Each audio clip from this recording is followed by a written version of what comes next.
제이세드 공통영어 담당 이서영, 김세환입니다. 제이세드 공통수학 담당 양민철입니다. 이제 이번 시험이 4월 20일에 영어를 받고 21일에 수학 이렇게 이틀 연속적으로 치러졌고 두 과목 모두 이제 분석을 마쳤습니다. 그래서 시험지를 이제 한 문항씩 한번 저희가 검토를 전부 다 해보았고요. 두 과목에 수학 먼저 해드리면은 일단 범위 안에서는 정직하게 전부 다 나왔는데 변별적인 부분에서는 이제 조금 이슈가 있지 않았나라는 상황입니다. 혹시 영어는 어떻게 나왔을까요? 영어는 그 24문항 중에 18문항이 학원 자료 범위 안에 다 들어있었고요.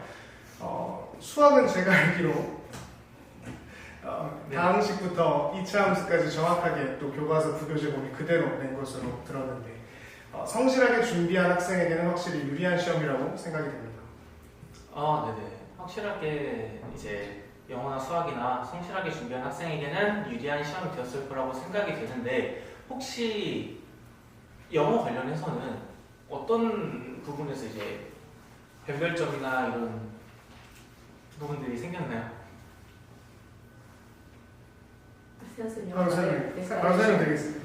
그 공통영어 1 같은 경우에는 선택형 24문항 그리고 당일 100점 만점에서 수령 없는 단일 구성이었고요. 배점은 3.9점에서 4.6점 사이로 차등 배점됐고 최고 배점 4.6점이 23번, 24번 두 문항이었습니다. 그래서 예상 등급 컷이 1등급이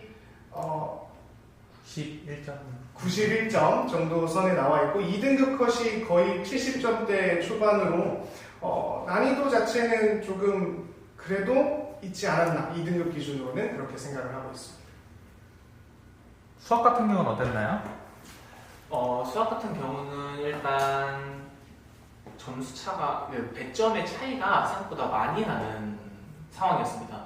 당장 이제 배점이 가장 낮은 경우에는 3.8점부터 이제 제일 높은 경우는 6.0점까지 차등돼서 이제 배점이 들어갔는데요. 아까 이제 영어도 예상 등급 점수를 말씀해 주셨는데 이번에 수학이 이따가 조금 더 디테일한 부분을 말씀드리겠지만 생각보다 예상되는 범위 안에서 문제가 출제가 되었고 그로 인해서 만점자가 조금 많은 걸로 집계가 되고 있어서 1등 컷이 어떻게 나올지가 아직은 좀 모르는 상황입니다.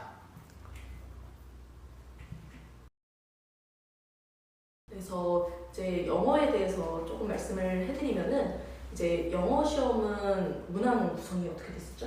이번 시험 문항은 24문항이 이제 출처에 따라서 정확하게 3개 영역으로 나뉘는데요. 이게 저희의 핵심 포인트입니다. 특히 인상적이었던 건 이 시험에서 쇼츠 노트 유닛 12개 지문 12개가 정확하게 또 시험 12문항으로 매칭됐다는 점인데요. 한 문항도 빠지지 않고 전부 출제가 된다는 점이 저는 좀 특이했던 것 같습니다. 처음 내신 독서고 내신 데뷔를 하면서. 그래서 이런 형태가 제가 생각했을 때는 흔하지 않은데 그래서 저희 학생들이 이 쇼츠 노트를 충실히 공부했던 학생들은 거의 그냥 50점 이상은 먹고 시작하는 거라고 무방하고요. 그래서 그 외부 지문 6문항 빼고 나면 학원 자료 안에서만 이미 75점에서 출발이었다라는 말씀을 드립니다. 그래서 이제 좀 변별을 만들었던 두 문항에 대해서 설명을 드리면 먼저 23번 같은 경우는 이제 대화문 속의 빈칸으로 출제가 되는 거였는데 한 작년 정도까지는 또 이제 저희가 일반적으로 알고 있는 모의고사 유형의 빈칸이 많이 나왔었는데 지금 1학년을 담당하는 선생님 같은 경우 간헐적으로 이렇게 대화문 형식의 빈칸을 만들었어요. 계속해서 그래서 이제 내용이라기보다는 또 빈칸보다도 차라리 그 내용에 관련된 어휘 문제를 푸는 거에 굉장히 가까웠고요. 그래서 어휘 문제가 나왔다고 생각해 주시면 좋을 것 같고 그다음에 이제 아이들의 입장에서 가장 어려웠다고 생각됐을 24번 같은 경우는 이제 전통적으로 지금 한 4년 연속 이제 독서고에서 출제가 되고 있는 유형이고요. 근데 이제 이 문장들이 완전히 외부 모의고사에서만 출제가 되기 때문에 아이들이 모의고사로 보는 게 아니라 어법에 대해서 기초가 없었다면 좀 많이 어렵게 느낄 수 있었을 것 같아서 모든 시험에서도 이제 최고난도 문항으로 뽑을 수 있을 것 같습니다. 그러면은 그 두 문제가 결국은 1, 2등급을 가르는 그런 문제였을까요? 네, 정확합니다. 그 1등급권에서는 23번을 잡고 24번 한 문제만 놓치는 패턴이 제일 많았고요. 그 외부 모의고사 영역의 종합 어법 문항은 결국 평소 어법을 단편적으로 외우는 걸로는 좀 힘들고 결국 기본적인 기초 훈련이 필요하기는 해 보입니다. 그러면 이번 시험을 대비할 때 애들이 뭘 놓쳐서 좀 많이 틀렸을까요? 이번에 이제 아이들이 많이 놓쳤다고 생각이 되는 부분이 이제 뭐 첫 번째로 말씀을 드리면 이제 구조 분석을 통해서 구문을 얼마나 정확히 해석하느냐가 좀 모자랐다고 생각이 듭니다. 뭐 예를 들어서 20번이나 21번 같은 경우는 독서에서 좀 지속적으로 출제가 되고 있는 건데 이제 이 문제가 어법이 아니고요. 이제 완전 해석이어서 이제 아주 미묘한 부분을 틀리게 됩니다. 그래서 이거를 정확하게 해석을 할 줄 몰랐다면 조금 이제 틀릴 수 있는 그런 부분이었고요. 또 두 번째로는 이제 문장의 어떤 요약하는 부분이 있을 때 이제 학교 선생님께서도 요약문에 대해서 난이도를 높게 출제하겠다라고 말씀을 이미 하셨었고, 그다음에 그거에 걸맞게 좀 어휘적으로 아이들이 지문 안에서는 보지 못하는 그런 좀 난이도 높은 동요가 나기 때문에 좀 그런 부분들이 제대로 대비되지 않았다면 어렵다고 느꼈을 수 있을 것 같습니다. 또 한 가지 더 있으면 어떤 사항이죠? 마지막으로 제가 말씀드리면 결국 그 고점을 맞기 위해서는 외부 지문에 대한 그 반응이 빨라야 할 수밖에 없다라고 생각이 되는데요. 평소에 지문 독해량이 부족했던 학생들은 시험장에서 새로운 지문을 만났을 때 결국 시간 압박에 좋은 점수를 받기가 힘들었을 겁니다. 그래서 결국 정리하자면 범위 내에서는 저희 그냥 학원에서 시키는 거 열심히 공부하면 완벽 적중 75점 이상, 그리고 변별을 외부 영역에서 주겠다는 건데 그건 이제 저희가 앞으로 잘 대비를 시켜야겠죠? 네. 대비를 하도록 하겠습니다. 그럼 수학 같은 경우는 좀 분석이 어떨까요?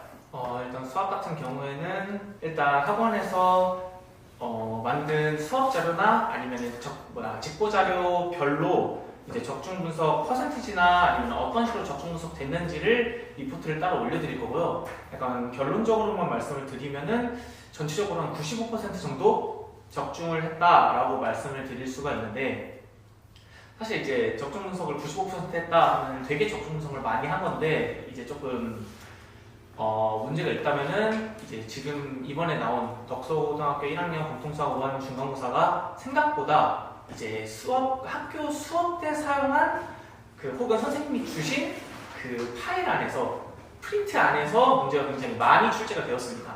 실제로 그것도 이미 다 분석을 하고 그 다음에 그 프린트들을 본 결과 일반적으로 덕서고에서 보이던 패턴이 아니라 그 프린트가 오히려 이제 교육청이나 이런 기출 문제들을 가지고 와서 좀 더 난이도가 있게끔 학생들이 난이도가 있는 문제를 학교에서부터 직접 접할 수 있게끔 내준 프린트 같아서 이거 약간 시험 문제 자체의 방향성이나 아니면 유형 자체가 그 단순한 그냥 내신 대비용 시험이 아니라 이런 교육청 기출을 섞은 형태의 문제로 출제가 될 가능성이 높겠다라고 생각을 해서 수업과 이제 직전부총을 준비를 했고요. 실제로 문제도 그렇게 나왔고, 만약에 단순하게 그런 부분들을 생각을 안 했던 학생들이나 아니면은 학교에서 준 프린트를 되게 대수롭지 않게 생각하고 시험 준비를 했던 학생들의 경우에는 아마 이번 시험이 굉장히 다른 학생들에 비해서 어렵게 느껴졌을 것이고, 오히려 그 부분들을 보고 예상을 해서 미리미리 대비를 한 학생들이나 혹은 일반적인 이제 내신 대비와 비슷하게 교과서와 학교 프린트들을 여러 번씩 반복해서 학습을 한 학생들의 경우에는 아마 이거 되게 봤던 문제인데 싶은 문제들이 굉장히 많이 나온 형태의 시험이 되었습니다. 그러면은 이번 시험에서 좀 어려웠던 문제 네. 몇 번 정도가 있었을까요? 네, 일단 아까 말씀드렸다시피 지금 시험 배점이 3.8점부터 6.0점까지 생각보다 점수차가 꽤 있어서 뭘 틀리고 뭘 맞았냐가 생각보다 이제 점수로 반영이 크게 되는 형태였는데, 특히나 이제 6.0점 형태로 들어온 문제가 크게 세 가지가 있습니다. 17번, 19번, 20번인데 간단하게 19번, 20번에 대해서만 적중 분석 연결해서 말씀을 좀 드리면은 19번 같은 경우에는 이차함수와 직선의 교점 그리고 거기에 더해서 삼각형의 넓이비를 이용한 형태의 문제였는데요. 이 문제의 특이점이라고 하면은 단순하게 그냥 교점이 나왔다고 해서 그냥 연립해서 푸는 일반적인 형태의 문제가 아니라 뭔가 도형적, 기하적인 부분들의 내용을 섞어서 문제를 냈기 때문에 이 문제를 처음 보는 학생이었으면은 어떻게 보면 굉장히 어렵다라고 느낄 법한 문제였습니다.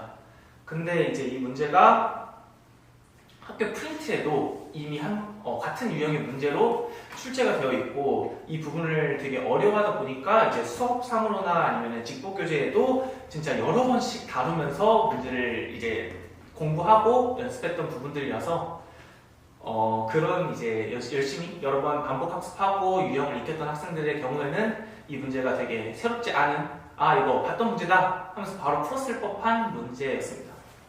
그뿐만 아니라 20번 같은 경우에는 복소수의 주기성에 대한 문제인데 이 부분 또한 저희가 이제 준비한 수업 자료나 아니면은 학교 프린트에서 되게 여러 번 보인 형태의 문제여서 분명 문제 난이도 자체는 어려운 문제고 그 다음에 6점짜리 문제고 학생들이 만약에 이 문제를 처음 봤다고 하면 어려웠을지 모르겠지만 생각보다 내신 대비를 이제 성실하게 했던 학생의 경우에는 전부 다 이거 봤던 문제고 이거 풀 수 있다라는 자신감을 가지고 문제를 시험을 봤을 거라고 생각합니다. 그러면 학원에서 내준 숙제나 이제 클리닉을 통해서는 그러면 거의 다 아이들 대비가 잘 되었다고 생각할 수 있겠네요. 그러면 수학 같은 경우는 그런 거 말고 아이들이 좀 뭘 안에서 좀 점수가 낮게 나오거나 그랬을까요? 좀 취약점 같은 것들? 사실 이제 이렇게 직접 그 적중 분석을 찍으면은 취약점 같은 경우를 보통 뭔가 학업적인 그러니까 수학 내에서의 부분들을 얘기를 하게 되는데 사실 이번 시험 같은 경우에는 문제 난이도 자체가 쉽지는 않았는데 학교에서 준 프린트나 아니면 교과서를 많이 학습을 하고 성실하게 준비를 했으면은 점수가 낮게 나오기 힘들었던 문제다 보니까 오히려 제 생각에는 이번 시험을 만약에 어렵거나 힘들었다 문제가 다른 학생들이 얘기하는 거에 비해서 어렵다고 느껴졌다라고 생각이 되는 학생들이라면 일단은 첫 번째로 중학교에서 고등학교를 이제 막 올라오는 텀이다 보니까 중학교 때 공부하던 방식 그대로 공부했을 때의 문제점으로 인해서 생겼을 수도 있고요. 두 번째는 공통수학 원 자체가 사실 그리고 특히나 이참수까지 문제가 들어가 있다 보니까 복소수, 이참수 이 부분들을 사실 고등학교 올라와서 이제 대충 중학교 하듯이 공부하는 학생들의 경우에는 쉽지 않았을 단원이다 보니까 아무래도 좀 더 성실함을 요구하고 좀 더 이제 내가 진짜 고등학생이 됐구나 고등학생처럼 공부를 해야겠구나 라는 어떤 마음가짐 자체가 좀 필요할 것으로 보입니다. 그러면 이제 전략적으로 저희가 시험 아이들이 받고 기말고사는 어떻게 아이들이 공부를 시킬 거고 저희는 어떤 식으로 대비를 할 건가요? 영어부터 좀 말씀을 드리면 이제 한 9주 정도 다시 또 시작할 시간이 있는데 바로 내신 대비를 들어가지는 않더라도 학습 방향은 한 3가지 정도로 잡아보았습니다. 일단 우선 당연히 학원 본원에서 제공하는 그 개념 노트, 쇼츠 노트, 워크북 그것에 대한 학습 밀도를 학생들이 더 올리는 것을 권장합니다. 이번에 적중률 자체도 굉장히 높았고 본원 자료만 똑바로 공부를 했다 하더라도 공부한 부분에서는 틀릴 문제가 없었다고 거의 생각이 되고요. 그 다음 이제 고득점을 위해서는 외부 지문 독해 루틴을 지금보다는 조금 더 올릴 생각입니다. 학생들의 그 외부 지문 대응력이 조금 취약했다는 것이 이번에 드러나서 외부 지문에 대한 학습력을 좀 키울 생각이고요. 마지막으로 이제 어법 훈련을 또 새롭게 한번 연습을 시켜보려고 하는데요. 24번 유형 같은 거 사실 크게 어렵지 않은 문제라고 생각을 합니다만 학생들이 좀 오답률이 높아서 이거는 좀 선생님들이 새로 방법을 연구해서 별도 트랙을 한번 신설해 보도록 하겠습니다. 수학 같은 경우는 어떻게 하실 예정인가요? 일단은 부교재나 교과서의 중요도가 사실 떨어질 거라고 생각이 되진 않아서 그 부분에 대한 반복 회독이 일단 필수적으로 들어가겠고요. 이제 그 외에 아마 중간고사 자체가 지금 이제 만점자도 꽤 많이 나오고 난이도 자체가 쉽다라고 평가를 받는 상황이어서 기말고사가 그것보다 조금 더 어렵게 나올 가능성이 높은데 지금까지의 경향으로 봤을 때는 아마 교육청 평가원 기출을 어떻게 보면은 프린트로 준 범위를 넘어서서 혹은 아니면 문제 유형을 가지고 와서 좀 변별력을 키우는 문제로서 출제할 가능성이 높기 때문에 부교재 교과서의 반복을 지속해 가면서 이제 추가적으로 점수를 높이기 위해서 교육청 평가원 기출을 준비하고 그 다음에 전체적인 유형별 약점을 좀 보강하는 식으로 오답미사를 쓰고 추가적인 비슷한 유형의 다른 문제를 풀게끔 수업을 진행해야 될 것 같습니다. 네, 그러면은 오늘 이제 1학년 덕소고일 중간고사 기출 저희 적중 영상 여기까지 하도록 하고요. 혹시 마지막 하고 싶으신 말 있으실까요? 무엇보다도 일단 아이들이 이제 많이 준비를 한 다음에 들어간 1학기 중간고사다 보니까 그 점수에 대해서 실망감이나 아쉬움이 꼭 있을 수 있을 것 같아요. 근데 이제 특히 이제 영어에 관련해서도 더 강조드리고 싶은 거는 덕소 시험 같은 경우는 제가 보았을 때 고3까지도 마찬가지지만 결국 지구력 싸움이라고 생각을 합니다. 그래서 하나의 시험을 봤을 때 그거에 좌절하기보다는 꼭 그걸 만회하기 위해서 조금 더 노력을 해줘야 되고 그다음에 그것이 이제 2학년 때도 또 만회할 기회가 있고 계속해서 쌓아나가는 것이기 때문에 아이들이 조금 더 이제 기말 시험에 이제 회복할 생각으로 좀 더 공부를 해줬으면 하는 마음이 있고요. 그래서 이제 저희가 쭉 적중 분석을 하면서 결국 학원에서 다뤘던 자료에서 많이 적중되는 모습을 확인했기 때문에 아이들이 조금 더 적극적으로 저희의 지도에 따라와 줬으면 하는 바람이 있습니다.